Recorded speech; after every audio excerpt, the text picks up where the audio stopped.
Billions have been lost in scandals. Mothers have died while giving birth in poor medical facilities characterized with no medical supplies. Youth unemployment is at its peak and the education system is alarming. Would you wish for a new Uganda where recruitment is based on merit, not through political patronage? A new Uganda where land and equitable distribution of national resources is secured. A new Uganda where there is justice, respect for human rights, rule of law and democracy. A new Uganda where there is proper governance, equal access to quality public services, especially health and education. A people-centered Uganda where there is a right to social justice. A new Uganda for liberation, servant leadership, social and economic transformation. A new Uganda where there is an end to poverty, zero tolerance for corrupt practices, gender equality and a people-centered government. A new Uganda where the future of our children's children is guaranteed. Then vote Kyagulanyi Ssentamu Robert for President of Uganda 2021-2026. People power. Our power. National Unity Platform everywhere. This message is powered by Kyoto, Uganda. Yes, assalamu alaikum wa rahmatullahi wa barakatuh. Balamusiza mwenna buli mmoja osinzira okuba nti weeyunga ku mayengo g'ekyoto. Matendo ga Mukama Katonda asiimye nze naawe okubanga tukyali mbalamu abo abakyassa bangi banaffe abagenze tusaba emyoyo gyabwe Mukama agiramuze ekisa. Abali mu makomera ne malwaliro tubawonga gyali okubasumulula mu mbeera era nga tukkiriza nti yateeka omuntu wamwetaaga mu kiseera kyamwetaagiramu. Twongera okuba abagumu n'okunyweza essubi lyaffe mu ye nga tukakasa nti yasobola okutubeera tusobole okwenunula okuva mu mbeera y'obuwambe gye tulimu. Message gye njagala okubawa abasinzira mu nsi yonna buli omu gy'oli. Obulwadde bweyongedde bw'amaanyi mu mbeera yonna naye ate ekyo tekitugaana kugenda mu maaso kubanga byonna ffe twasalawo ne tugamba tugenda kwenunula. Mu revolution kitegeeza ki? Buli ekijja ng'ekiyimiriza revolution ebeera hazard gye tulina okumanya nti yakuggyawo mu kkubo okusobola okutambula okugenda mu maaso. Kino kikuwa ekyokuyiga nti olw'okuba bali abaasooka kyebabadde nga boogera ne bagamba nti mmwe temusobola ffe twalwana ne tuyita mu kino ne tuyita mu kino ne tuyita mu kiri. Ebyo bye byali ebizibu by'ebiseera ebyo. Baalina kugenda mu nsiko mwami be baali basinga obutono. Ensonga eyatwala mwami Museveni mu nsiko ye yali asinga okuba unpopular. So yalina okukozesa obukodyo bungi nnyo obumuweesa support era ng'alina kuyita mu nsiko okwekweka. Ffe this time round tusisinkaniddwa nga tuli mu same situation but tulina advantage, we are popular. Ffe tusinga okuba ne popular support. Kitegeeza tetulina nsonga lwaki twekweka. It is rather bo be balina okwekweka. Kino nkibagambye nnyo ebbanga lyonna cause nze nyingiriddewo program. Abantu ffenna ekitubulamu okukkiriza nti ffe tuli ku ludda ki okwawula oludda lwe tuliko. Abatutiisa n'ababawa ebifaananyi ebibakubaganya babawa ekifaananyi nga basinziira ku nkola enkadde. Tulwanira mu sisitemu mpya. Mwe mbadde temukimanyi luno olutalo lwe twatandikako edda. Olutalo si lwa kukwata mmondo because that is unnecessary. Wabula olutalo lwe tulina ffe tulina advantage nti tulina ekyokulwanyisa ekiteetaaga kuba na mmondo okukifuna. Ekyokulwanyisa ekyo bwe bwongo bwaffe. Baali baabuwamba mwami Museveni ng'ayise mu mmundu okutulugunya abantu okubabba okubatta n'okubatiisa mu mbeera yonna n'asobola okuweenenga emitima gyabwe kubanga kino eky'okubannyonnyola obunnyonnyozi si nti amaze kkula ne kiggwawo. No, he has never been eloquent okunnyonnyola omuntu amumatize n'ekintu, but rather he had to create scenarios ez'accompanying ebitono bye yali asobola okwogera. For instance, bwe yalinga agamba bannange abasirikale b'Obote batta abantu, yali tasobola convincing abantu nti abasirikale b'Obote batta abantu, but he had to do the action himself. N'ayambala ebyambalo by'amagye natta abantu nadda n'amooninga nabo n'abagamba mulabye abasajja kye babakola bannange mujje tulwane tugende twetaase. That is what he had. Abaali basobola okwogera obwogezi be baffe kati ssaawa ya leero ffe twogera nti yatta and rather n'akikolera ddala yennyini ne kibeerawo. So mu mbeera yonna tulina okumanya nti enwana gye tulwanamu ya njawulo. Abaturesistinga bagamba tetujja kusobola eno environment tekyasobola kukkiriza lutalo. Yes, tekkiriza lutalo nga terunabaawo. Olutalo ebirubeezaawo byonna kasita bibaredde. Abantu balina kulwana bulwanyi. Naye mulwana mutya kyekintu ky'olina okumanya. Mulwana mutya. Bw'obanga oli wa kulwana weetaaga ki? Right now mukimanyi nti omusajja emyaka kati 3 nga tutunka naye nga tulwana era nga akola ye kyawulira kyalinamu obusobozi naffe nga tukola ekyo ekyetaagisa mu kiseera. We are in the digital world. Kyajja kirabe nti ekintu kye nalinga nyooma ate kyekyokulwanyisa ekikulu olwaleero. N'essaawa eno akyakola kyakutemula bantu. Yamanyirwe lutalo bwe lugenda okuwangulwa. Twayingira revolution. Mbadde olwaleero nina group gye ndimu. Oli n'aweereza message n'atugamba bateekateeka Kyagulanyi kyalina okutandika okugamba abantu wasigaddeyo ennaku ntono eno wiiki ezisigaddeyo alina kugamba abantu bagenda kuddira ebitundu bimu bagenda bimma electromaterials bagenda kubakwata abantu Kyagulanyi bagenda muteeka under house arrest immediately nga yakamala okusuula akalulu. My response was guno gwe muzannyo ogubadde guzannyibwa all along. Nze njagala mumbulireyo omulundi gumu Besigye lwe yamala okusuula akalulu n'atakwatibwa. Kitegeeza emizannyo gyonna twagenda ogenda okusalawo tugambe nti tugenda kwenunula. And the reason as to why we chose a revolution is because twali tumaze okulaba all the malpractices eziriwo Mwami Museveni nga bw'azaazikozesa. Ekitegeeza ne tugamba nti tugenda mu revolution. Nga mu revolution kitegeeza ki? Kyonna kyayagala okukola kye tugenda okwencountinga. Ayagala kukola ki? It is his choice. Ffe ekyaffe kyateeka ku mmeeza kye tulya. And that is why mbagamba bulijjo nti files ziri bbiri naye zonna zirina ekintu eki zirina theme emu ya Museveni kuva mu buyinza. Tetulinawo option ndala. Kati ye waddembe file kijaakwatako. Waddembe okulonda ey'omukono gwa ddyo oba ey'omukono gwa kkono. Naye ffe kyonna kyalina okumanya nti what is in the file is not seeing him mu kifaananyi kyaffe. Mu equation alina kuba ye x ali solved mu equation mu zonna file. Nga mmwe abaakola ku kubala.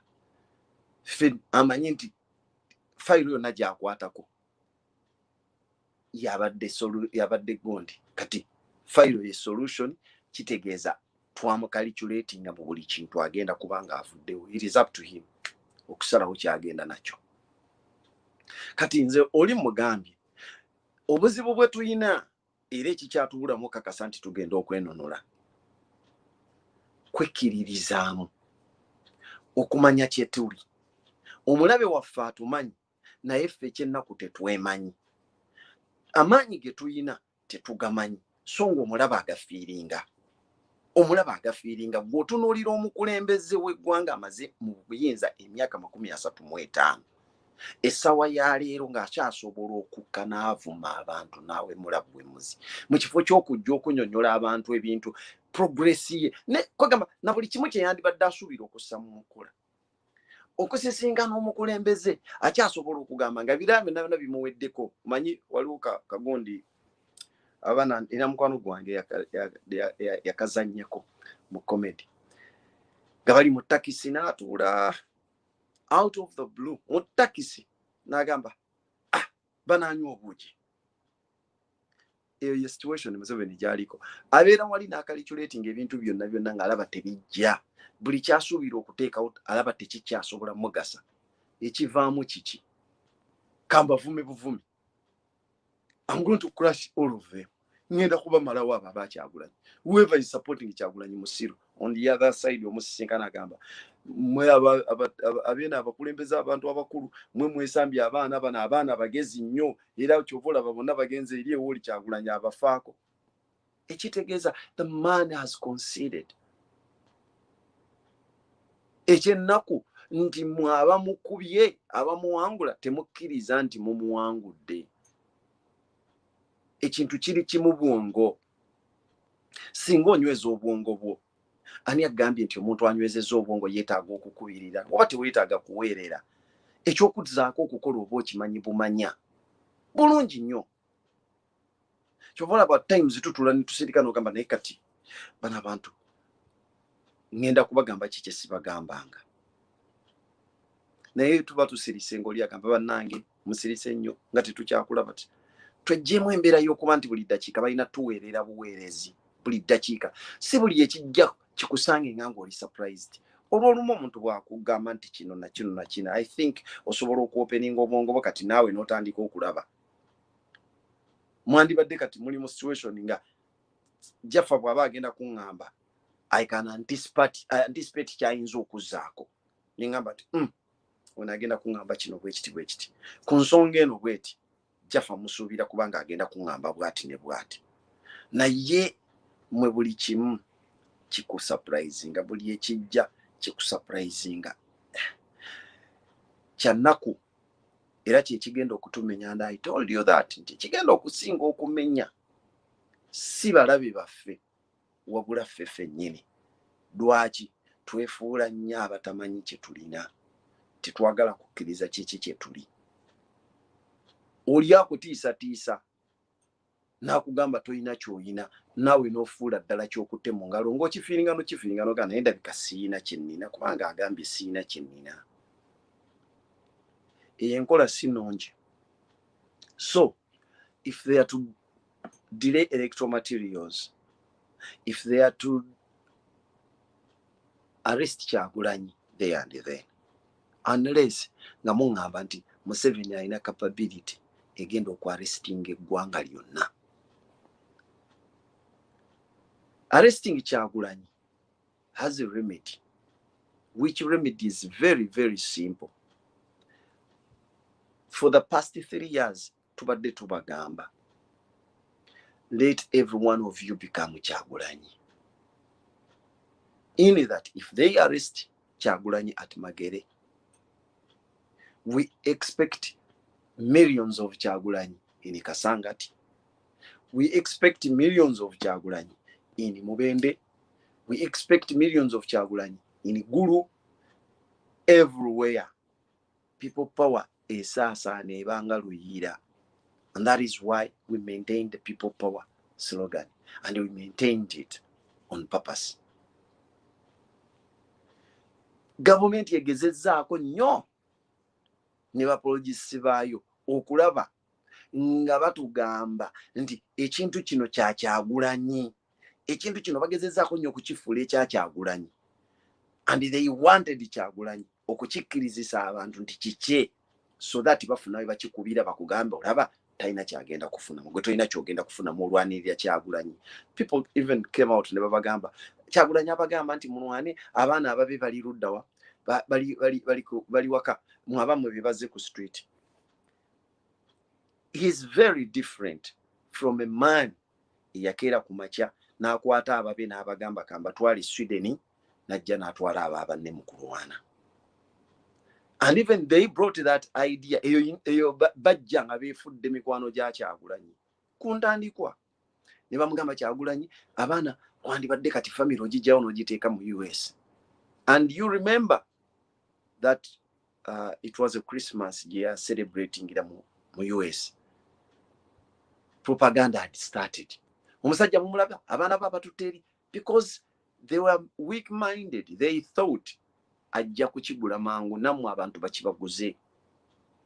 Kyababuukako ng'akomezaawo abaana be ku ground. Bulungi nnyo. Ne babulwa ekyokwogera. Kino ekintu kye tulimu kyaffe kya bannayuganda. Si kya muntu omu. And if they are to arrest Kyagulanyi, let them be prepared to arrest each and every one of us. kiki kyentegeeza if you expected Kyagulanyi okulagira nti kola kino bwe bakola bwe bati just be prepared to do ekiddako nga weetuma wekka. Abantu abaneenunula bwe bati we babeera tebaddaawo kutunuulira nti gundi bw'aba tagambye tetukola. No, this is not a conventional warfare, it is a revolution. Mu revolution kyova olaba mulina ne examples ze mutambuliddemu ebintu ebimu mubikoppako matobotobo. Nja kuwaayo ekintu kimu, mutunuulire ranks ze mwewadde mu revolution. How many generals do we have? Tulina bajeno bameka? Bajeno Sauda Madada, bajena ani, bajena ani, buli avaayo jeno. Ekyo mu kijjemu ekyokuyiga bw'oba ng'osobodde okukeera bukezi n'otunga butunzi kyambalo gwe n'okiteekako emilyondo, because era neewuunya nnyo abasirikale nga balwanye. Ennyota abantu bano ze beetaddeko tezikorrespondinga na titles ze beewadde. Naye osisinkana bano nga babatya. Mwambadde ebyambalo eby'amagye era mwewadde n'ennyota ez'amagye. Look in your stores, ezammwe zibuze. Bwe ziba ezammwe tezinnabula. Nga ddala mugamba muli bajeno. Jeno, for heaven's sake. We expect these people to be trained. Nga bwe bagamba. They say they are professional soldiers. It is a professional army. But you find generals fighting so hard. Ne bakozesa n'amaanyi ag'enjawulo. N'akozesa ne institutions ezirimu abantu betusuubira okuba nti baasoma. N'azidegrading to an extent of bringing them mu mboozi z'emizigo, mu fight z'emizigo. Eno wiki mu butuufu nasoose natuuka nentunuulira nga bakutte antikaduuka. Yes, tugamba tucampaigninga free antikaduuka. Naye nze bwe bagamba nti bamuleeta mu kkooti, nalinda mpulirize emisango gye bagenda okusomera antikaduuka. To my surprise, omusango ogusinga obunene gwe baavunaanye antikaduuka nti yatiisatiisa General Muhoozi ne family ye. Nakiwulidde nagambye kiki kino kye tuliko. Are these really generals? Oba tuli kuba scout?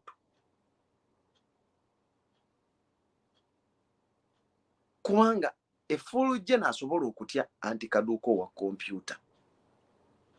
What happens singa bamugamba nti ofuruse kyokka y'omu emabegako yali atugamba nti teriyo gye lisobola kufubuka ne bwe America tesobola kujja kukuba gundi. Naye tunuulira tengamba ono byayogera abitegeera oba bwe yazaako okupostinga yaleeta mundu zikuba nnyonyi ti bannayuganda abanaatuzanyirako tugenda bakuba.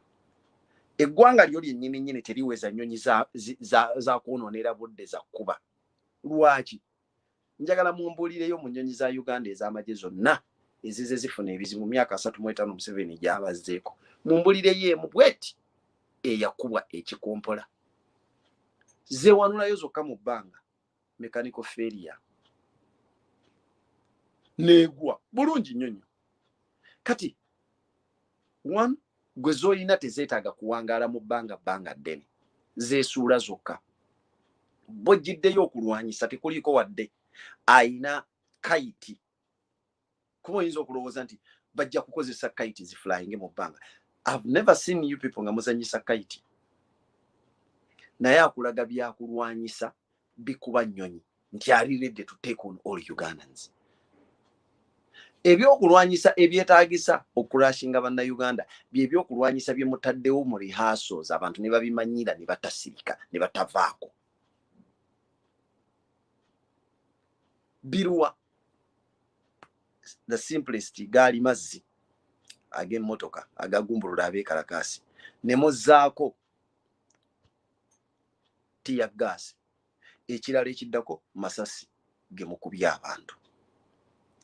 Bino tubadde nabyo okuva lwe twatandika campaign, era eyaggulawo ekyali ekiggula luggi kya bino ge masasa agatta ya Sini Kawuma ye yalinga lonki mugikozesezza mpaka essaawa ya leero momentum nga yeeyongera kukula bukuzi. Simanyi bw'otusuubira nti ku ssaawa eno ate oyinza okutuggyako naako kokka k'osuubira okukola, kubanga tewakyali kyakulwanyisa ky'otannaba tukozesaako. Ebyokulwanyisa ebyandibadde bitutiisa temubirinaako access, and that is nuclear. Temumuyinaako access kubanga oyo gwe twandisuubidde nti asobola otumalawo. Naye mu kino ffenna okukkiriza kwe tulina mu Katonda tugamba nti twayingira olutalo nga tukimanyi tirugenda claiminga some of us,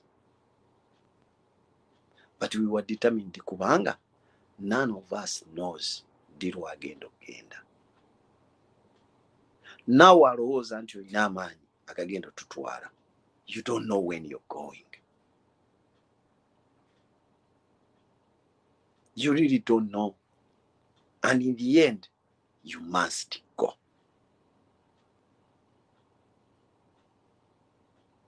Kati gwe muganda wange abadde akyatya, jjukira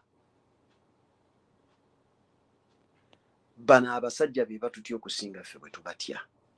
Ky'olina ky'ekyokulwanyisa kye baali baawamba edda bwe bwongo bwaffe. Nabanyumiza emmundu. Emmundu yajooga etya bannayuganda. Okutandika kwayo zaali emmundu ezasooka okuleetebwa abakolonialist. Kyekyokulwanyisa ekyasooka okugonza emitima gy'abantu. Jjukira bajja bali mu kkala ne baba associatinga n'emisambwa, bali mu kkala ndala, abantu ne bagamba misambwa. Then they introduced the gun okwongera okukakasa amaanyi gaabwe, nga akulengerera eri n'akukubira eri essasi bwe bagenda kulaba ng'omuntu agudde. Abantu ne bagamba gana amaanyi ga kika kya waggulu.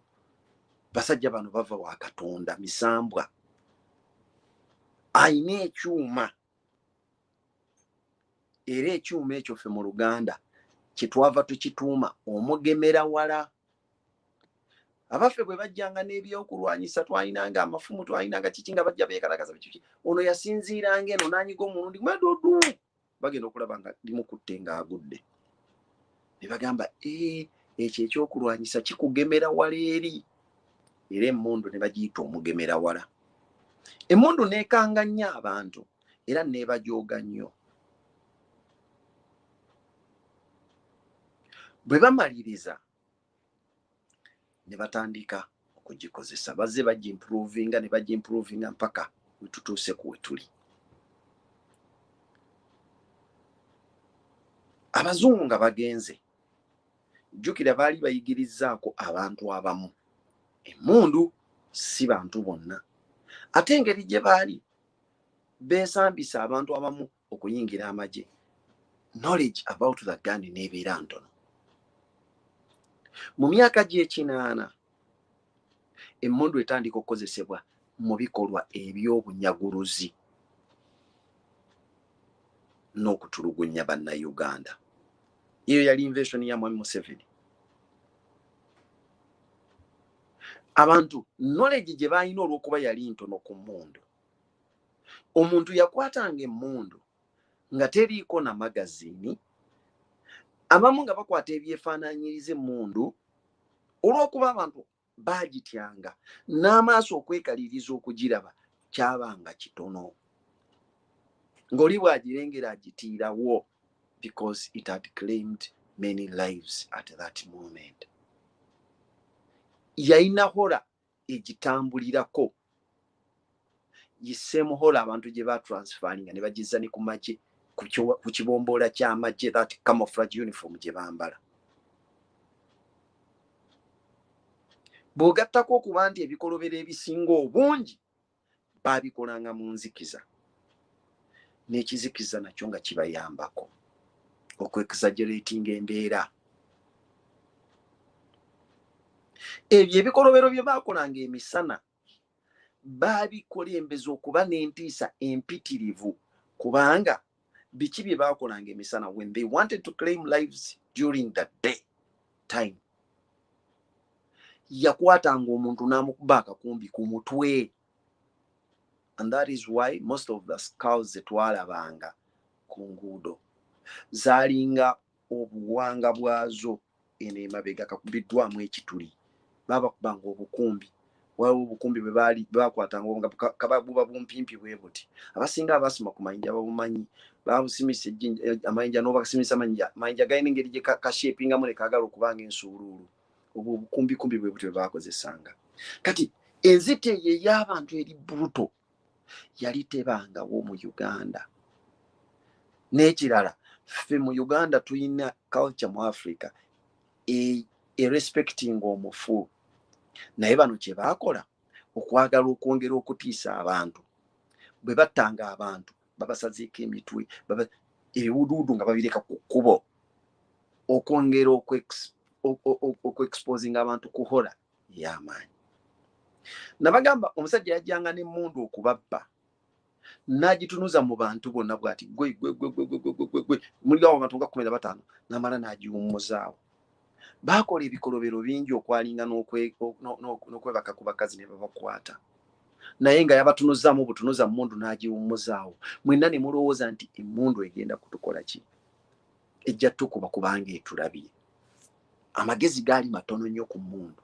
Yali ekulembeddwa okutya okungi ennyo eri abantu ng'abantu tebasobola gimanya. Mwami Museveni n'akapitalizinga ku ebyo ne bimuyamba okugula obuwagizi bwe yali tayina. Abantu ne bamulwanira. He was unpopular in that neje yegamba nti gye yali ava. Those people rejected him okuviira ddala ku kalulu. Ndi yali tasobola bakonvinsinga newankubadde nti yali ava mu kitundu ekyo ng'ayogera olulimi lwayo gy'akulidde. Yali tasobola kubagamba bigambo bimukkirizisa abantu kumulonda. Kye yakola yajja eno ewaffe mu Buganda era be baamulwanira yasobola okussaamu ttera n'asobola okuba ng'akola ki abakkirizisa okumulwanira ne bamulwanira. Naye nga bulijjo n'omugezi awubwa, Mwami Museveni yeerabira engeri emmundu gye yamuyambamu ne ignorance about the gun gye byamuyambamu okujja mu buyinza. Kyava n'asalawo nti kati okwenywereza mu buyinza ate abantu bano ngenda kubayisa mu siyaasa bonna mbakwate obwongo mbunaazi nga banzikiririzaamu ŋŋaazi the Almighty mu bonna. Ateekateeka emisomo gya kyaka mu kyaka n'ateekateeka abantu bano okuba nti abanaazizza obwongo okuba nti bwe babagamba okumulwanira balina okumulwanira. Majority joined era n'atambuza embeera eyo bwetyo. Yaleetera abantu bangi nnyo olw'okuba yayagala nnyo okulaba nti ebintu bino abisiimuula. He started creating his own rebel groups n'atandika ozecreatingira nga ye nga buli agenda buli rebel group erina agenda gye yayina. When he wanted to get back at the people from the north, he created exaggerating the Kony phenomenon. Exaggerating okusobola okufuna oluwenda kwattira abantu b'engulu. It took these people almost 20 years to realize nti naye ffe twereetedde ekintu kino. Kubanga ye yali yeetaaga kimu kyokka muntu kubeerawo ng'oyo asobola opozinga ng'alina threat gy'ali. Naddira ttera n'amuteeka mu regioni yaabwe. In so doing, abantu bonna yabeexposinga ku mmundu. Abasomesezza kyaka mu kyaka, emmundu mugiyize. Knowledge egenda expanding because, by the way, some people acquired that knowledge from those who had participated in those classes. The training sessions eza kyaka mu kyaka zayamba kinene nnyo okwanika valinga ekintu. Olwaleero tugenza otuuka essaawa ya leero thanks to the digital migration, at least 65% of the general population can look at the gun nakugamba nti eye mundu kikagundi tie eyina amasasi bwegati esobola okuba bweti ne bweti esobola okukola bweti ne bweti. At least 65% ku Bannayuganda balina knowledge ku mundu. Ebintu bingi bye tuzze tukoppakoppa nga bitono. You don't need any training. Nali wano ne mbagamba nti that assault rifle gye tuyina esinga okubanga ekozesebwa era esinga okuba common Bannayuganda gye bakutte. That is the AK-47, USMG. It's a submachine gun. Then in endala ezikwatibwa abantu abamu nge M16. It is just an improvement. Lwakuba nti ono omukozi mu Russia, ono n'aba mu America. Gezaako kulwanyisa eyo oli n'akola yeeno naye nga zitambulira mu nkola y'emu. Zina disadvantage emu eri omuntu agikutte. Ng'ovudde ku kuba nti zijaminga because all these guns jam. Naye bw'omumma space mwasobola okudrawingira emmundu eyo olw'obuwanvu bwayo, that is a disadvantage. Kitegeeza eyinza okuba ng'esigalidde efuuka ya bulabe eri nannyiniyo agikutte, especially singa bukya ku makya n'abanga yayambadde omusipi gwayo n'agweteeka mu bulago. Efuuka ekyobulabe gyali okusinga ne bweri eri oyo atagikutte. Once you close the distance, the gap between you, olumugenze mu hand combat. Kasito closing a gap, emundu efuuka ekizibu. Eggulo lwonna ku social media kwabaddeko ekifaananyi. Mwalabye omusajja yabadde ayambadde kooti eringa ya brown bwetyo nga bakwataganye n'omusirikale. Ng'omusirikale omukono ogumu gukutte emmundu, omulala gukutte empale y'omusajja ono mu kiwatu bwe wati. Omusajja oli kye yakoze naye teyalese mikono gye kutaayaaya. Omukono gwe ogumu ogwa ddyo n'agutwala ne gubaka fulaayi y'empale y'omusirikale ya uniform y'owa police. I don't know, it is just a picture, but if it was a video, I think kyadde kimwetaagisa kutaamu katono mu group ye n'agyongeramu gaziwa n'aba nga takutte fulaayi yokka n'akwatirako ebigenderako. Believe me. However brave that policeman could have been, yadde asobola okusubduinga nakkiriza ebigendererwa by'ono. Bino byonna byebyokulabirako bye tulaba ng'oli akyakutiisa ne kyasuubira okukola. Katonda azze abalagako nti bino bye mulaba ate bye bisobola okuwangula kimutya. Bwongo bwaffe bwe bubulamu okussa ebintu ebyo mu nkola. I don't think omwami ono nga bamulumbye yabadde alinda gundi aŋŋambe ekyokukola mu kwerwanako. Ebintu ziringa reflex actions nti bw'osiiyibwa weetakula. You sense something coming to your eye ng'otemya. Those are deliberate moves. Mukkirize mugaane baganda bange. Bano abantu bakkiriza dda nnyo. Bangi nnyo baganda bange nabalabye nga mukaayanira abakulembeze b'eddiini bye baayogedde. Ne nzijukira nabagambako wano nti temusaba nnyo bantu abo kwogera. Kampeyini eyo yali etandika, bannaddiini basirise nnyo, kabaka asirise, yandivuddeyo n'ayogera, Buganda musirise. I remember my first video about that. Reaction yange nabagamba. Ne mbagamba temukkiriza kwesiga muntu yenna. Lwaki? ebizibu ebikunyiga birabika si bye binyiga naye, wabula buli omu alina ekizibu ekiki ekimunyiga ng'omuntu. Ne mbagamba ku Kabaka, he has got a lot to lose, which is not the same case with me. If I'm waiting for the Kabaka to tell me that Jaffa, go and do this, ate nga nkimanyi nti kyagenda okuŋŋamba, why don't I start it if I see that it is what I'm supposed to do? Lwaki ninda endorsement eri verbal?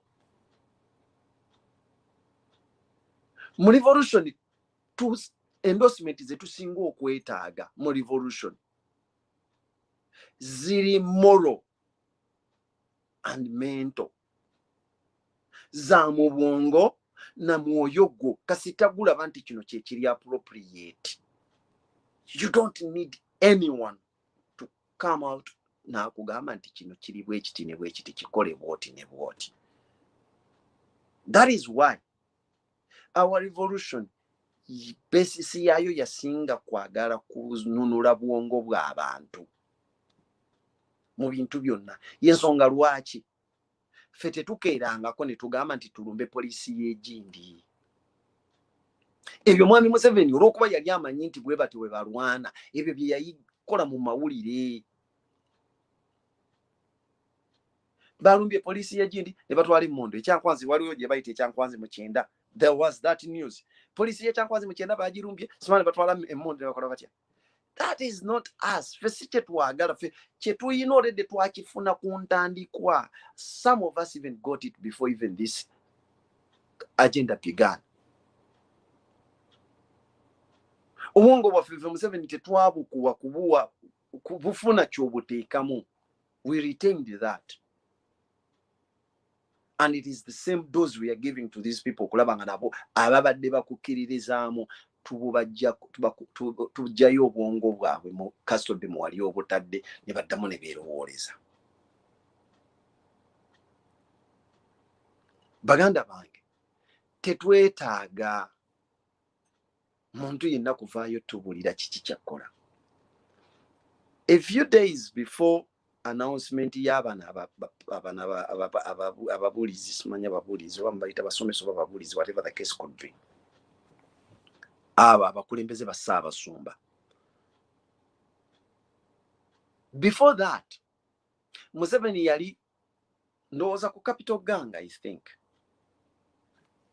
Gyentera okulaba Ssemujju Nganda ng'abachallengingirako abo. It was a one-on-one, Ssemujju Nganda ne Museveni. Ssemujju Nganda na presentinga kya presentinga. Era wotegeera nti abantu bano content tebalina, basazeemu akantu nga balowooza nti awo Ssemujju Nganda yabadde challenged by Museveni olwabye yazzeemu. Naye ako kokka Museveni ke yamwanukula, nze nga kentunuddeko kokka ke kasinga okukulaga, ke kasaaminga apo bakakola summary ku situation Museveni gy'alimu right now. Ti n'ebintu ebitono tasobola byaddressinga, but rather asobola kuvuma kujerega pozi n'okunnyonnyola ebintu abantu bye bamanyi dda nti tebikyabakolera, naye ye ng'omuntu takimanyi nti tebikyabakolera. Bwe bamubuuziza ku ssente ezaafuna bajeti ya State House, ssente ze bamuwa, yagambye mbu ye avaayo nayo bajeti kumuyambako, abantu be bawa ssente kati ng'abanadzi babawa billions of money, ssente ne batazikozesa, kyova baafuna zino, najja ye nga president okukola ebyo bye batakoze. N'otunuulira omusajja omukulu nga buli manifesto ye kati emirundi giri 5 nga buli manifesto ye erimu ekigambo okulwanyisa corruption. If these people have embezzled the money, why do you come in to subsidize? Nga balidde zino weebali. How many of them have been brought to book? And what have we recovered ever since? but rather the same characters be mulabye nga bye mu finance gwe bazza mu security, bwava mu security ngo mulengera mu health, bwava mu health, same figures, same people. Bwaba si yabba mutabani we yabba, bwaba si mutabani we muwala we, bwaba si muwala we mwanyina, si mwanyina mu kizibwe we. These are the people doing it. Naye bwe yatuuse okunnyonnyola ekyo kye yasobodde okuleeta nga nnyonnyola abantu. Tiwe tubawadde ssente ne bazibba nze nenzijja nnyambawo. Ye nsinza kubeerawo ne ntunula butunuzi kubanga kye ndagadde okukola tebakikoze. What are you doing okupreventinga kino? Ng'ekimu ku biri mu manifesto yo ky'ozza otambuza ky'opromoting okuva mu eno okuddamu eri, okuva mu eno okuddamu eri. So nze nabagamba buli lw'omuwa obudde okunnyonnyola ayongera kwonoona. Buli lw'omuwa, and they realize these mistakes after committing them. Nenkibawandiikako ne bagamba otyanga nnyo omuntu amala okwonoona n'alyoka ategeera nti nkoze ensobi. Kubanga ne bw'atereeza ne bw'ajja nti kati atereeza afundikira era akoze ensobi. Mu kutereeza era akola nsobi n'akitegeera luvannyuma nti ne kino ate ebadde ensobi. It is mistake after mistake for them. Mu kintu ekyo yabadde afundikira yagambye njagala nnyo okubawa amagezi. Bino bye muliko simanya ate kaakati njagala kubeera kino, ngenda kufuuka pulezidenti, ngenda kukola ntya. Tebigenda kubayamba. Ffe twasooka okulwana twabiteeka ku bbali nga tetuyinza kuddawo okusooka kulowooza ngenda kufuuka kino. Ffe tugenda kuddira abantu abalina stake ku ggwanga, bagenda kutuula tuwogere tulabe kiki kye tunaasalawo, then tugende n'ekyo mu maaso. Ng'amaze okupulaaninga nti mu nnaku ntono agenda kuleeta bano ab'amaganduula who think they are the stakeholders ku ggwanga. What gave them that mandate is the submission of our brains. Ne mubateeka mu position ebalowoozesa okuba nti bali supernatural oba they are more important than you.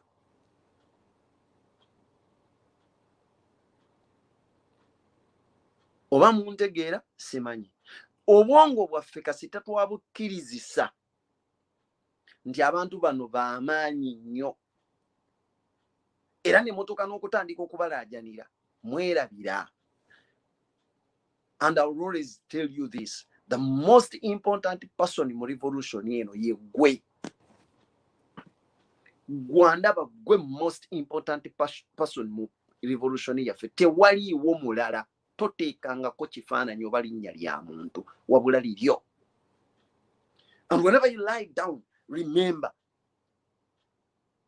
the obligation of liberating your country entirely lies upon you.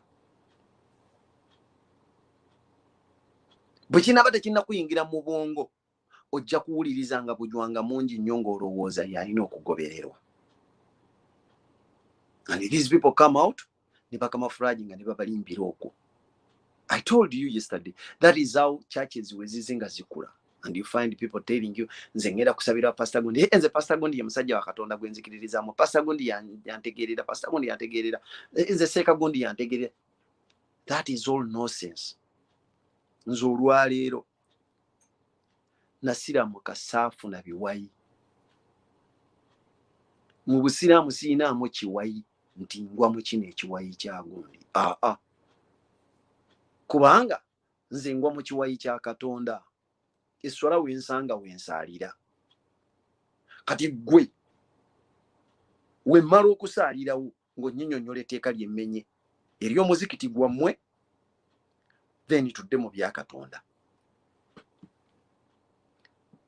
Obunafu bw'obwongo obw'Abannayuganda bubaleetera okulowooza nti abo aboogera Oluwarabu olungi, abo abasoma Kulaani ennyo abagisoma n'agigenda wala, be bategeera obusiraamu, which is totally wrong. Same applies ku ddiini endala. Teriiyo musajja wa Katonda. Katonda yeerondera bannabbi 25. He had all the calculation ya universe. N'alondamu bannabbi 20. Mu bannabbi abo 25 wano woyina okutegeerera gwe munnayuganda asoma eddiini yonna gy'osoma. Mu bannabbi abo 25 siinaawo we nali nsomye ava Uganda. N'abatono be nalabako nga basembedde mu Africa. Expeditions zaabwe zagenda Ethiopia, and no wonder Ethiopia yemu ku mawanga agatakolonizingibwa. Mpozi ne Misiri ewali legends nga ba Farao. Ene waffe wasigadde tuli bagoberezi. Tosaka janja kanji mu byogoberera byototegeera. Nabagambye ndi bwe tugenda mu Uganda empya tugenda kuddamu okudefininga ebintu ebisinga obungi nga tubikula bwongo bwaffe, tulekerawo okumala gasoma bintu bye tugenda tugoberera bye tutategeera. Ebbeetu bannaddiini twali bawa. Nanga all we needed was to read the Bible and understand it. All we needed is to read the Quran and understand it. Okujjako nga oyina ebintu ebimu by'ojja okuŋŋamba nga ggwe omubuulizi w'enjiri, nga ggwe omuseeka nsomesa, by'onoŋŋamba nti bino ebimu by'osomye mu Quran si bituufu, biri byabimenyawo. Nze kye nasoma ku Quran, it has no contradictions. It does not suffer contradictions. And when you find a contradiction, there is an explanation. Ekyovola ba Quran eyina byonna ne tafsiri weeziri is interpreting ebintu ebyo. Ekiba kisigadde gwe bwongo obwo okumanya tafsiri z'okozesa ng'omuntu.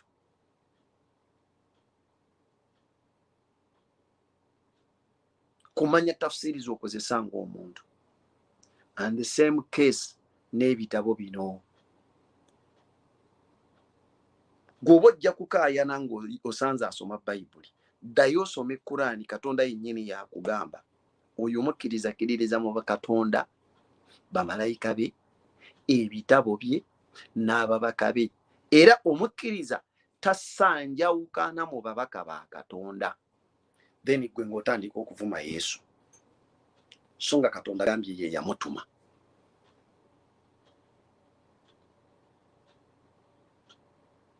Olw'okuba nti gwe knowledge ey'eddiini eyagikuleetera yawamatuka mu Bawarabu, n'olowooza nti asoma avudde sayidi eri tateekeddwa okuba ki. That is wrong. A wrong conception.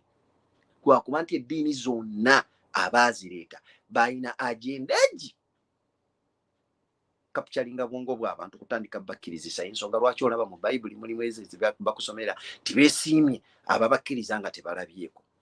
But do you think kiteeke mu bwongo bwa bulijjo okukuba kwesiima omuntu agoberera nga omuzibe w'amaaso?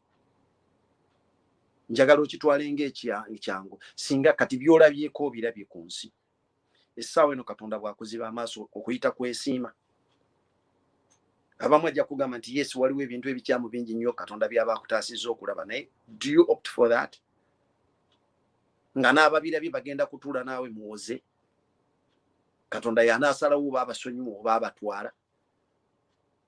Would you opt for becoming blind at this time? Naye olina akugamba beesiimye abo abakkiriza nga tebalabyeko.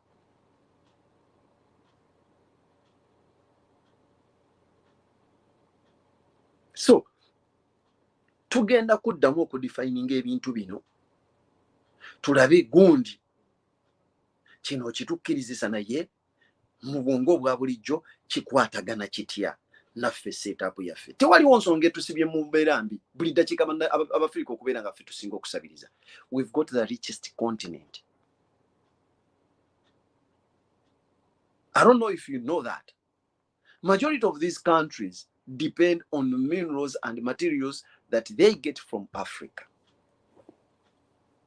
Ffe tusinza minerals wansi mu ttaka lyaffe. Katonda n'atatuwa minerals zokka. Abamu kati nga ffe mu Uganda tulina n'ettaka erivaako emmere egimu ffe twali tetulina kye tusaba. Katonda yali atuwadde ng'ekyokulya kibeera ku ttale ly'olinaawo ewuwo. Eddagala lye weetaaga okujjanjaba libeera ku ttale gy'olina ewuwo.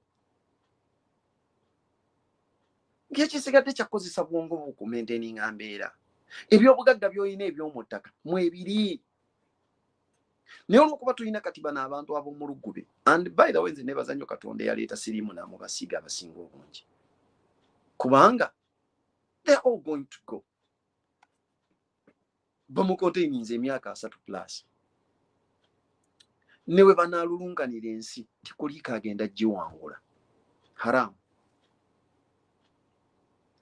Tebajja giwangula.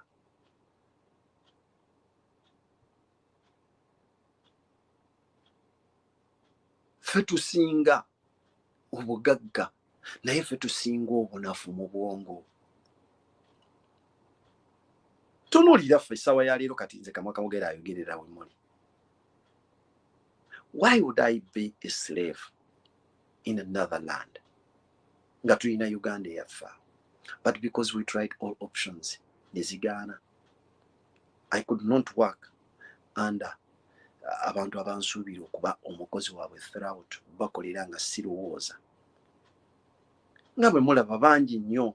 Majority of these people you seeing abasinga twabasisinkana ku university nga banaatera. Abamu nga bafudde, abalala bali myaka gyabwe gisembayo. Abo bwe mulaba ku political scene. Abamu twali nabo myaka gye gimu. Naye olw'okuba nti obwongo bwabwe buli mu mbuto mu kifo ky'okuba mu mitwe, baali bangu bakusikiriza okuyingira gavumenti ya Museveni. But if you could analyze it well, wali okitegeererawo nti eno tosobola kugisaavingiramu n'obeera wa mugaso eri ggwanga lyo. Y'ensonga lwaki bonna be mulaba omulimu gwabwe guba gwakwekkusa. N'atamanya nti ayina omusingi gwasimye omukyamu. Abasoma Bayibuli mwe musoma ku kye bayita ekibya ekisikire. I don't know if these people batuula ne balowooza mu mbeera gye bayisizaamu eggwanga n'ebyo bye bazze byekola ebiri mu lujjudde right now nga exposure y'amaanyi nga bweri. Kubanga omuntu edda yakolanga ekintu ne kibula, awantu awamu ne kitatuuka nayo. Wasobola ng'okutulugunya abantu nga gwe DC w'e Masaka, eno ewaffe e Kampala ne kibula n'akyogerako. Naye olwaleero ebintu ebisinga okuba nga bikolebwa with this technology, ebintu ebisinga okuba nga bikolebwa byonna tubifuna live. Era ky'ova olaba abaagala okubuzaabuza abantu babaleetera ebintuntu bigezeeko okubajja ku mulamwa. Gundi yakuta omusajja ne mukazi we ne bakibaleetera live ne mutandika okukitambuza. All that nonsense talina kyagenda kugasa. Ffe olwaleero tutunula awantu wamu. Nze oli bwandeetera ekintu mbuuza kiyambira wa revolution? Kiyambira wa revolution nga sina kitambuza? If I assess it nendaba nga sina wenkiraba wekitugasiza, believe me awo wokireetedde wenkireka. Mikwano gyange bangi bampeereza obwo ku video. Oli n'akuweereza omusajja ayomba mbumma watuta omukazi we. Era nze nadde ngamba gwe nasembye okwogera naye nawe namugambye nti nze if I was to advise this man, ngenda mugamba ebintu bibiri. One, akyawa omukazi kuba omukazi yamukyawa dda. Bw'akugamba mu ka video mbu omukazi yagenda COVID n'amukwatira, mbwe ekyennaku COVID n'akukwatira eyo. One, obeera omusajja weeweebudde. Omuntu eyakuwadde amagezi okulikodinga akantu ako ne bw'aba maama wo, the most precious person, nkusaba omukyawe. Lwaki? Yayongedde kuweebuula kyekisooka mu byonna ffe tubadde tetukumanyira, tetumanyi nti eriyo n'omusajja omujeganga ggwe. Then n'akuyambako okwendoosinga obufumbo bwa mukazi wo ne mawu. Kubanga kati mawu wamumuwadde mu lujjudde era ensi yonna yonna neetandikako because you created mixed feelings. Batono nnyo abanafumbo nga bayinza okudda ku sayidi yo ne bakuwagira. Oba obwongo bwo bwakubalidde nti kati yeesimbyewo ku World Mayor alina omukisa gwonna ogusobola obbulya, tasobola ne bwe babanga ababaddewo nga abafavourite b'abantu bafudde ne baggwawo n'asigala omu era tajja buwangula. Kitegeeza talina access. Tunula ensi gy'eraga mu maaso. Omuntu alina amagezi mu kifo ky'okujja ku gundi ku social media okweswaza wanditudde n'onoonya omukazi omulala. Naye kati n'engeri gye weexposinzemu omukazi asobola okuddamu okukkiriza gwe okumuwasa aba mujegera aba mulwadde wa mutwe. Omusajja alina amagezi n'otugamba mukazi wo COVID yamukwatira gye yalaga mu campaign emyezi gino gyonna mbuye COVID yamukwata azifu bamugamba gwe olina COVID oba COVID yali ku mulyango ewuwo. N'osigala ng'okyasobola okitupostingira essaawa ya leero obwongo bwo bubaako akatuli era yakuwadde amagezi mukyawe n'okusinga bw'okyawa mukazi wo. Ono yo omukazi tuyambe toddamu kumuyita na mukazi wo, kimenya n'amateeka okuzannyira ku mukama wo. Gwe wamuwa emyezi gino gyonna wavuddeyo n'osiiringa ti wamumuwa. So mu mbeera eyo yonna yonna ffe nga ffe abantu kye tulina okukola. That was my response kwoli yabadde abindeetedde mu inbox nga mbuuza. Namugambye temuddangamu kutambuza bintu bya kisiru. Ono omusajja musiru asinga abasajja bonna. Emyezi egyo gyonna omuntu alina amagezi osobola otugamba nti mukazi wange COVID yamukwatira eri wammawu naye ate mulaba ku TV ne mawu buli walaga mawu buli mula. That is endorsement. Era oyo yakugambye okukola ka video yabadde agezaako okukolera mawu pass. Kali ekisigalidde mawu ajja kukusa muninga okuddamu okuyita mukazi we owuwo.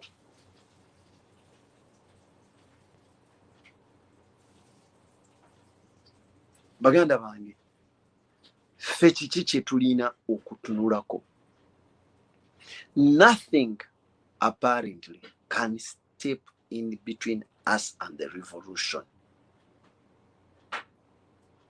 Tewaliiwo kiteekeddwa kujja kuyimirira wakati waffe na Okwenunura.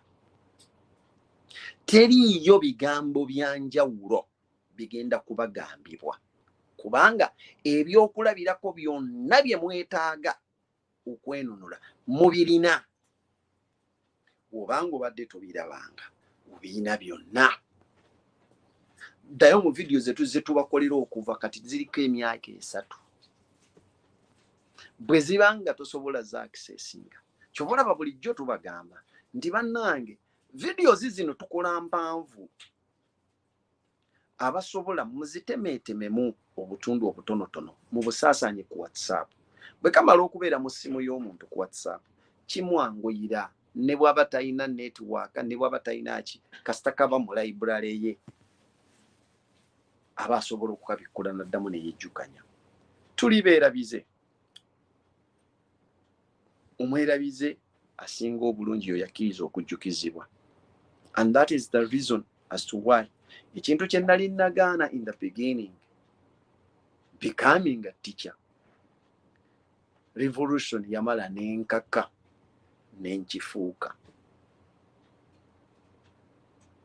I told you nali naweebwako option ez'okusomesa emirundi n'emirundi naye ne ŋŋaana nga n'emu ku nsonga eyaŋŋaana zaali ensonga enkulu ezi 2. 1, saayagala kubeera awo nga siva mu bitabo buli ddakiika olina okuba ng'osoma, because if you don't do so kyangu omwana okujja n'akukyalenjinga. Edda twali tetukyalenjinga nga bantu baffe naye olwaleero I bet if anyone can put me on the same platform to discuss matters with my former teacher Ntango Odoi. Actually, bunteekawo ndabanga nyoomye. Okusinziira ku bwe mulaba ne bye yansomesa, bunteeka naye to discussing issues ndabanga okunyooma. Kati omuntu atasobola ku updatinga memory ye buli ddakiika okusomesa kuyinza okufuukira okuzibu because entegera y'abaana ekyuka. Ekintu ekirala era gye nawanga ensonga mu mutima gwange, nze nga saagala kusomesa muntu mirundi kintu nga takitegeera. Nenkikugamba olwaleero noddamu nombuza ekibuzo ekikifaanana nga jjo twakyogedde naki. That patience nali sigiina. And thanks to the revolution, somehow somewhere ezze ekinteekamu to an extent nti nsobola n'okwanukula ekintu kyenva okwogera gye tutandikidde n'okimbuuza ne mmala ne nkuddamu bulungi nga tetukaayuuse. If it wasn't for the revolution, believe me, and that is why I say this is a calling.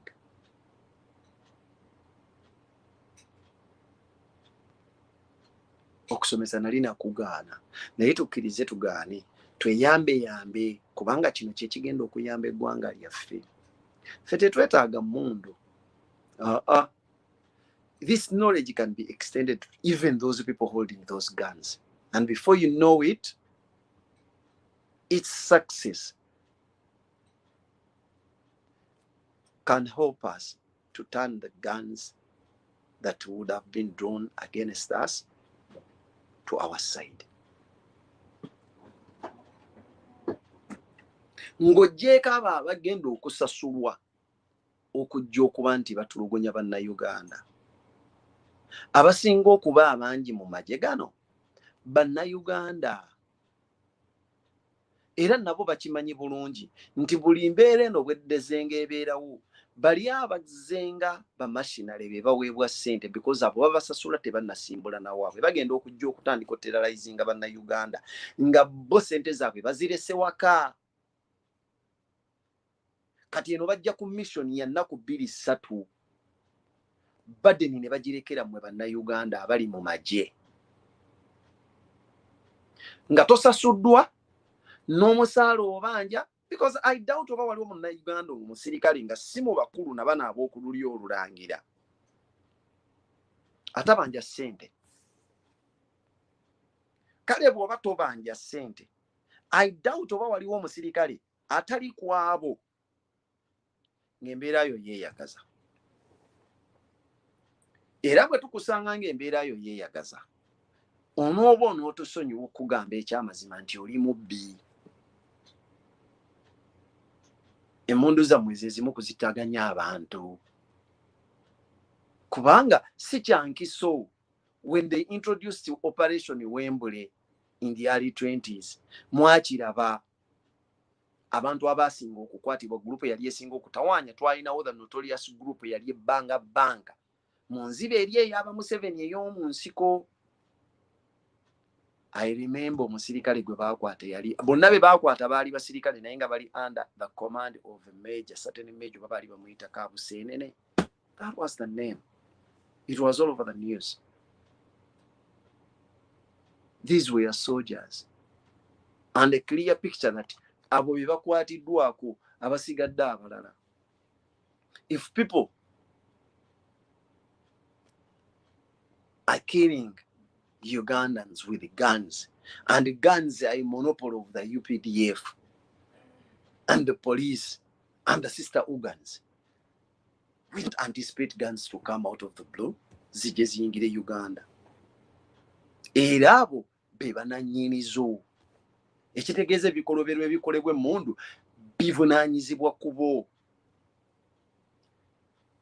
Nagamba Museveni nti bw'aba ayagala okuddayo okutereeza essaawa zino mu campaign, Museveni yandibadde talina bigambo bingi by'ayogera. Yandibadde akebera mu 10-point program, which I think he still has access to. Yandikebedde mu 10-point program n'alaba kiki kyatuukiriza ku ebyo bya missioninga nga ebyamuleeta. Akimanye bumanya nti kyatatuukiriza is the very reason as to why people are now fighting him. That is why we are trying our best to get rid of him. Kyataatereeza ekyo kye kiba kimukubye. Kye yatereeza kwaba tugamba nti kino nakiggusa. Bw'abanga ze ensonga ze yasitinga luli. A summary for this. Bw'abanga ze ensonga ze yasitinga luli okugenda mu nsiko ng'era ze zaamuyamba okulaalinga bannayuganda ng'oggyeko his intentional brutal attacks ze yabateekako. Bino bye yabagamba ng'ebyagula emitima gyabwe nga bamuyita omuntu. Akimanye nti tebivangawo. The abuse of law, people, government failing to respect the constitution,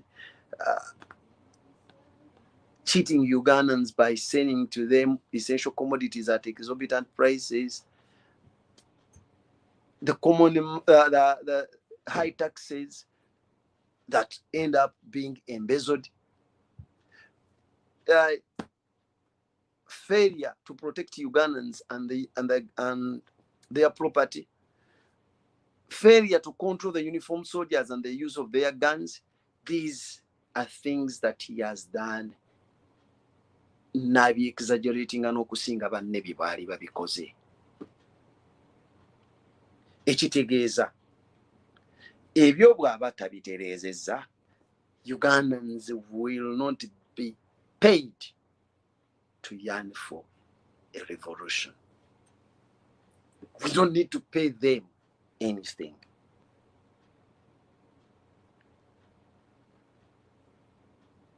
Essaawa zino yeekwasa mawanga nti gamunyingiridde. But like our comrade, lawyer Opio said, let him mention a country. Let him come out public. And he mentions it. Abagambe nti ensi gundi yenyingiridde. Gweba weeri agimentioning. Organizations zagamba ezikoze ekyo azogere. This is Ugandans abavuddeyo, and this is the main reason as to why tetulina nsonga lwaki twekweka mu masiki. He said ng'ali ne gundi nti abantu ba stakeholders bagenda kutuula basalewo. N'asuubira nti ba stakeholders be baye n'abalala. Kati kano Tango Doyi abakamujjukiza because he thought he knew much about the revolution in France, 1779. Babubonze balowooza nti ba stakeholders ba France be ab'oluli olulangira, the clergymen, abanaddiini, and some people from the middle class abagagga. Abantu be bajjamu, they considered the soldiers to be a tool to suppress the common man's interests. Those who came out to demonstrate against the mistreatment of the government were always suppressed. And the soldiers did it well. They had managed to suppress the people. The Bourbons silenced the society by censoring the media, the theater, and everything. Just like what Museveni is doing right now. It was later when they sent out their soldiers to help the Americans in the American War of Independence, in which they defeated the British, and when the British fled and the Americans were independent, these people, the soldiers from France, got a chance to interact with the Americans. When they asked them about the reasons as to why they were chasing off the British, they found out that there was no difference from what they were experiencing back home. The only difference was that this operation was by foreigners, which could be understandable. So they realized that it was worse back home when the operation is by fellow Frenchmen. And that is when the soldiers crossed over to the people. They backed the common man interest in France, and the revolution prevailed. This is the same message that we are supposed to deliver to our soldiers back home, the policemen back home.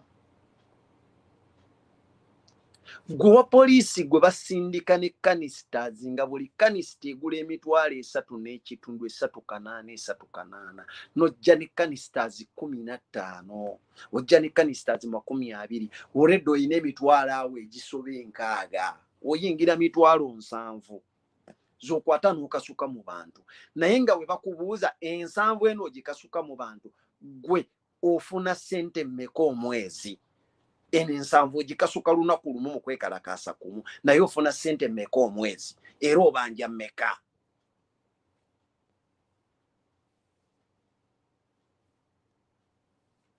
Ekyokuddamu mutambula nakyo mu abasirikale.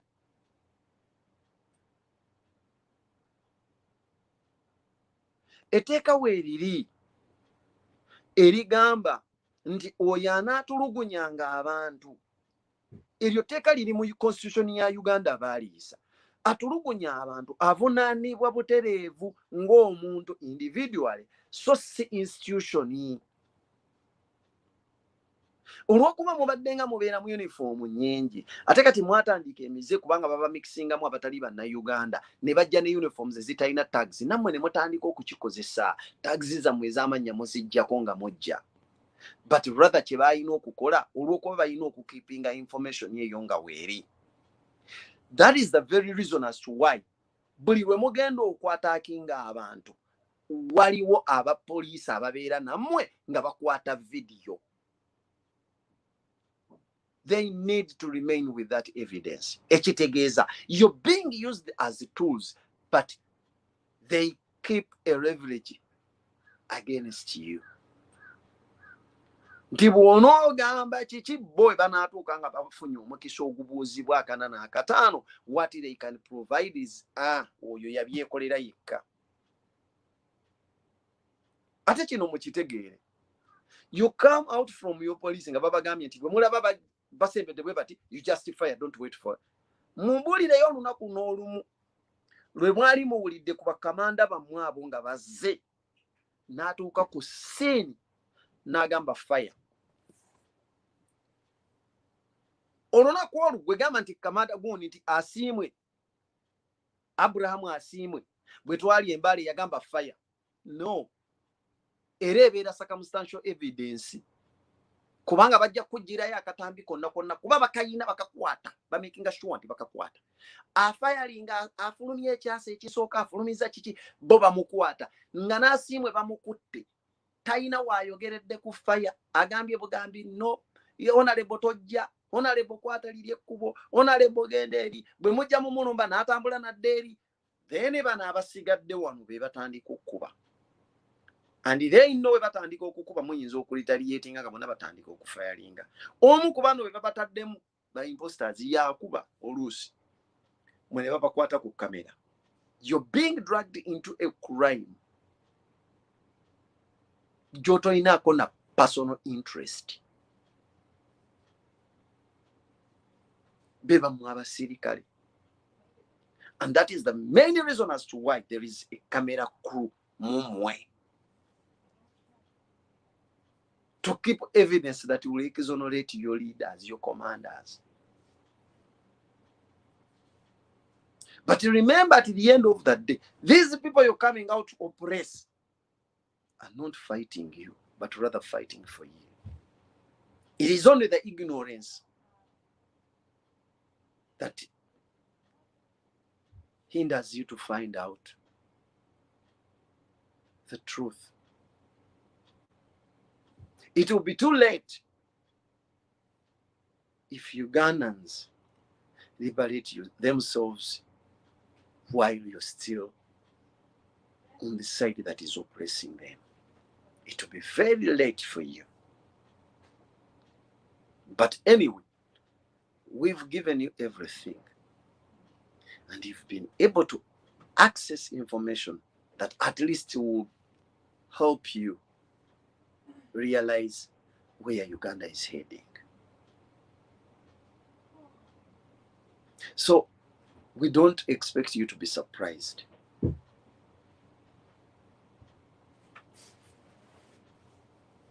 We don't expect you to be surprised.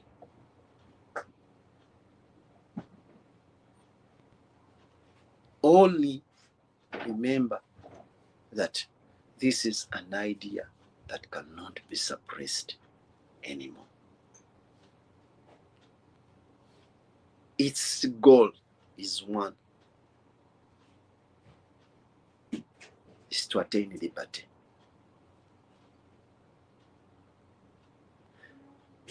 No man can be strong enough to stop it.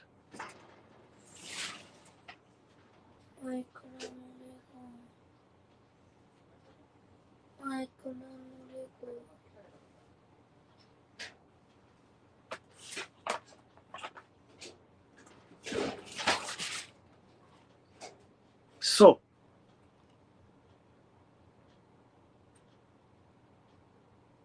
it is either you understand or wait for that time to regret.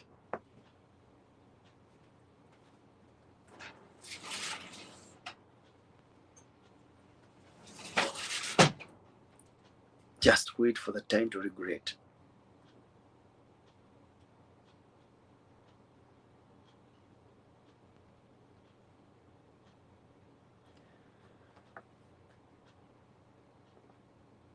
It is the 14th of January,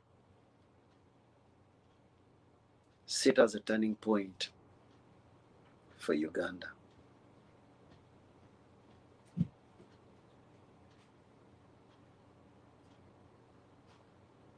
Anything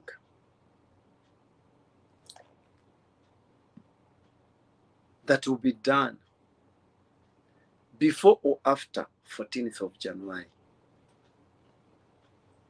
is that impact that will be needed to trigger our revolution. Remember, electoral politics is just a trigger that is leading us to our revolution. So whatever comes before or after is not going to stop our intentions. All details you need are details that you have.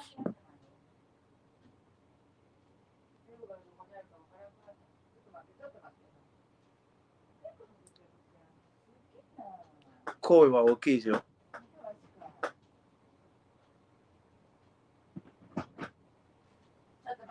Oi, kowe oki.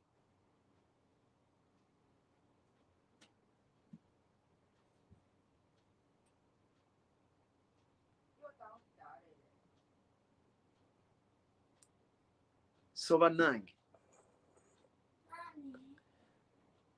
temulindayo kulanga kulala olwo olunaku baakeera ne balwerondera bo bennyini nnyini. It was their own choice. Ensonga lwaki mbagamba nti buli kye bakola is a mistake. They realize later.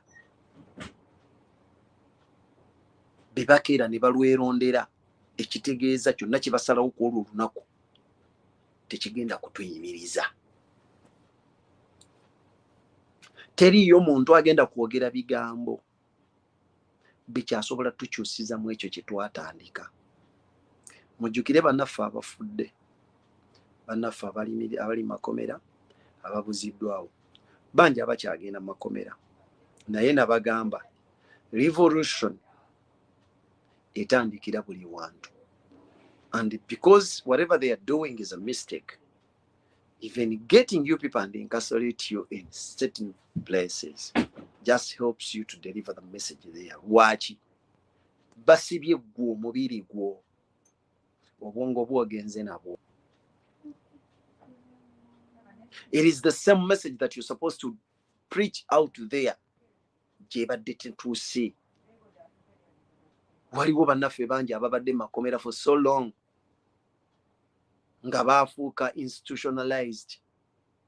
They only believe in those walls okubanga ziziba situalingira obulamu. Obwongo baabuvaako dda. If you go there, you bring hope to them.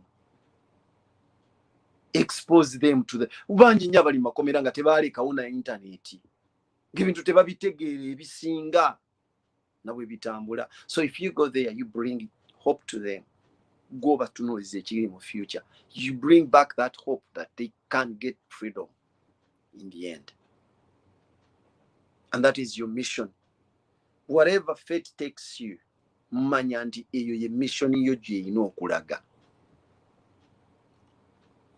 Omusajja yali nabbi wa Katonda, baali bamuyita Yunusu, abalala bamuyita Jona.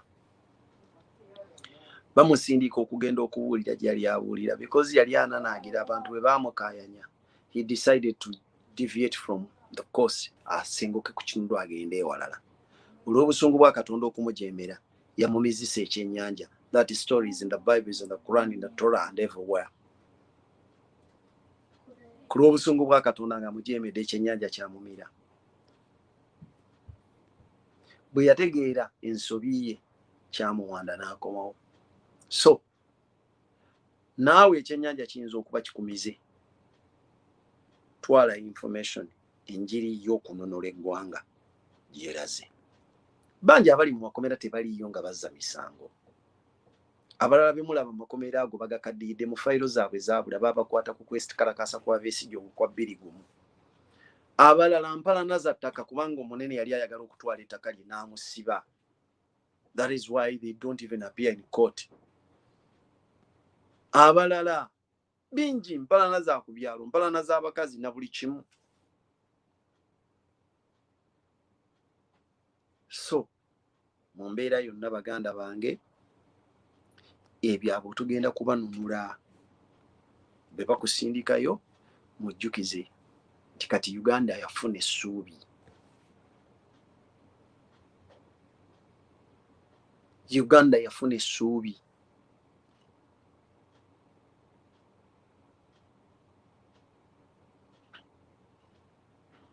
If you get a chance of talking to these young men you see in uniform, and those ones even abakutte mundu, but majority of those who use their guns nga bali moleya, these are just criminals recruited from the abajjayo eri be babadde nabo mu bbanga eddene yabaleeta because bamanyi bali trigger hungry, bali thirsty for blood, ajja kujja kuba abantu. For them, they think bwe banaakuba abantu is sending out a message to scare them off. People you're supposed to concentrate on be bana abambadde uniform. Ne woba tomusanze cooperation yeyo ng'omusanze elsewhere, preach to them. They undergo a series of brainwashing training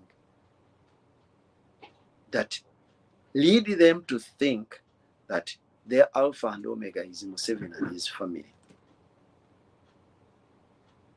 So mubabuulire, mubagambe bannange nti si bwe kityo bwe kiri.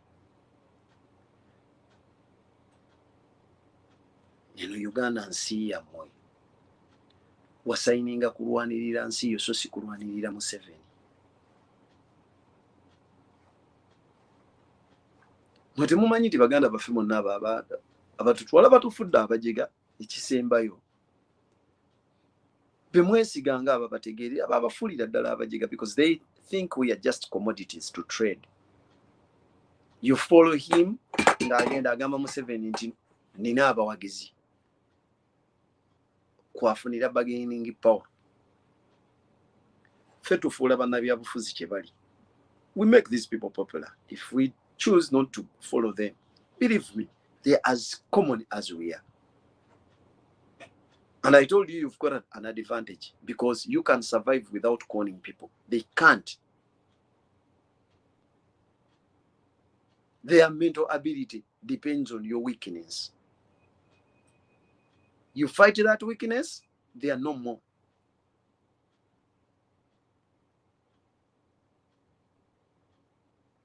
If you had so much hope in these so-called religious leaders, just know that they capitalize on brainwashing you using the Bible or the Quran, a trick that was used by those who introduced us to these religions. Expeditions that brought about these religions, the introduction of religions in our country, had hidden agendas. If the Arabs did not want ivory and slaves from Africa, do you think religion or Islam would come to Africa? If they had no interest in that, in trading with us. Do you remember any mission set out to come and preach, teach Islam without any goal? Nothing. Then talk about these missionaries from Europe and elsewhere, the white fathers. They came as teachers or preachers, but with an hidden agenda to consolidate power, take over and colonize the places, which was successful. They introduced the religion to brainwash Africans so that they can accept whatever is taught to them.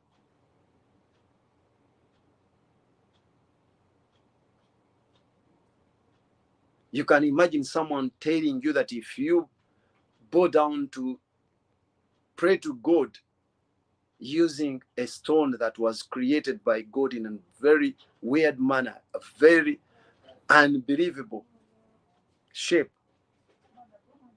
he calls that a satanic belief. Then he introduces to you a cross made by a simple carpenter, and he tells you that you have to bow down to that.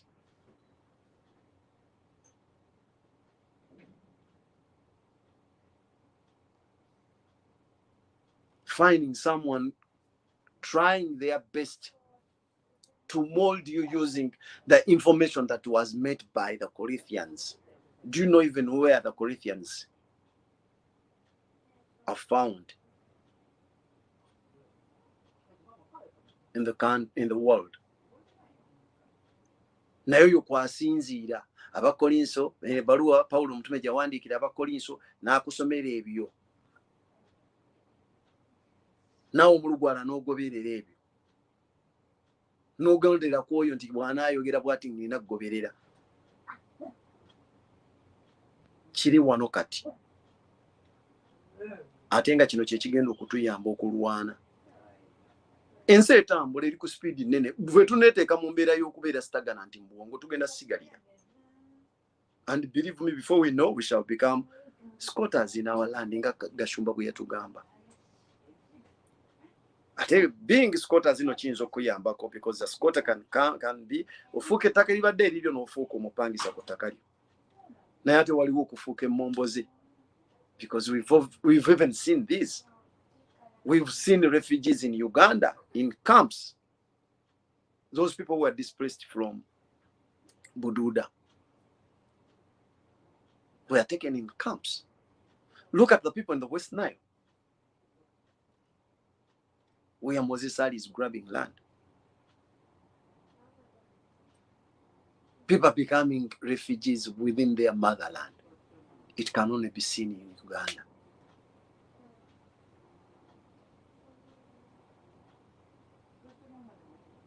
So mission is 2021. I don't want to keep you long, but I will only ask you to share the message, cut it into small pieces, that the bits that can fit on WhatsApp. Those who can make audios out of it, it will be helpful. Remember, this is again, we exhausted way back before they woke up. Pozichenje okubasaba mulekerawo okutandika okwegayirira abantu bano okukaaba bannange page bagitutte that cry gye mubalagana bagamba omuntu yenna bw'aba akunyigiriza okufiiringa amaanyi ge buli lwakulaba ng'okaaba. Ffe twalinanga omusomesa nga wakuba n'otokaaba abula okufiirako nga yalumwa nga enakkuba naye ye yalumwa. Naye gwe bw'ovaayo n'otandika okulaga maama bwaka wange gwe nkoledde ebbanga eddene ate gwa mukozi osigaddewo lwaki obonaabona lwaki okaaba. Gwe kyotegeeza baba bahakinze mutwe gwo ebigambo by'oyogera obijja mu mutwe kujjako ng'ogamba olina bwe wali wabisipona ku olwo nga tokyabijjukira. Kye bakukola mu kibaddize. If the information was to teach people ku revolution, manya bumanya capitalize on that obajjukize nti nayogera ku kino na kino na kino kimala. Nenkugamba kiri na kiri na kiri kimala. Gwe eyakola ebintu lwaki weeraliikirira ng'omutwe gwo okyagulina?